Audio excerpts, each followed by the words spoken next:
To give you a case study, we'll show you a recent red team test and how we conducted a phishing attack. This phishing attack was different than it would have been 5 or 6 years ago because we were targeting a bank, and 5 or 6 years ago, bank employees really didn't do a whole lot of working from mobile devices. These days, as you'll see, they do. They're really integrated into the workforce. So our goal was to break into a Microsoft 365 account because, of course, in the Microsoft 365 platform, you have all kinds of sensitive material. There was stuff in SharePoint, in OneDrive, in their emails.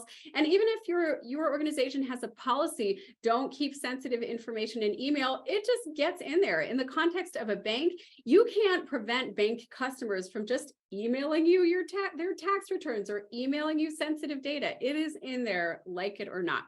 So our goal was to break into a Microsoft 365 account with really no information. The first thing our red team did was they got a list of employees from LinkedIn. So they just scraped that from social media sites, and then they uncovered the format, the standard format of the bank's email addresses. Very easy to do. Often it's something like first initial, last name at your domain. And from that combination, they generated a list of emails that they were going to target. And then they conducted a password spraying attack.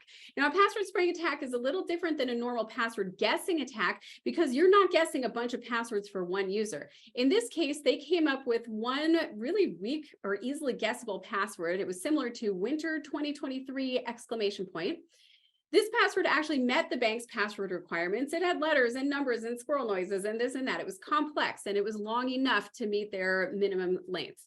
And then they used the tool called Trevor Spray, in this case, to try that one password with every single user account. And guess what? It worked with 4 people's accounts. I was actually really shocked. 4 people were using that password and probably rotated it spring 2023, summer 2023. Now, interestingly, the bank had multi-factor authentication on their Microsoft website. So you might be thinking to yourself, I use MFA. You couldn't log in even if you stole a password. You may not use MFA everywhere you think. So the red team's tools told them that, number one, the bank was using multi-factor authentication on that login page, but also that it wasn't using multi-factor authentication when sending email. Think about it. When you're using a mail client, an application on your computer, and you hit send, does it prompt you for multi-factor authentication? Often those are configured with something like an app password. And it turned out that this didn't have a separate app password. It was the exact same password that was used on that web interface, which meant all of a sudden our team could send legitimate emails, real emails from real people's accounts to anybody else. And they decided to conduct a targeted phishing attack. So they crafted a phishing attack now using those internal email addresses that they had access to. And it was something like, great news, we made national media, everybody. These are coming from real employee accounts within the organization. And those phishing emails had a link in them that would take users to a website where they were prompted for their Microsoft password. In fact, as you can see on the screen, it looked just like the Microsoft 365 login page. It actually was just a proxy. It would pass all the information back and forth. So you would think that you actually logged into your Microsoft 365 account. But in reality, the LMG's red team was grabbing passwords that were typed in. This worked like a charm. So they had access to those 4 employees' emails. They were actually able to get 4 more people to click on the link and enter 4 more passwords. All of those were vice presidents within the bank.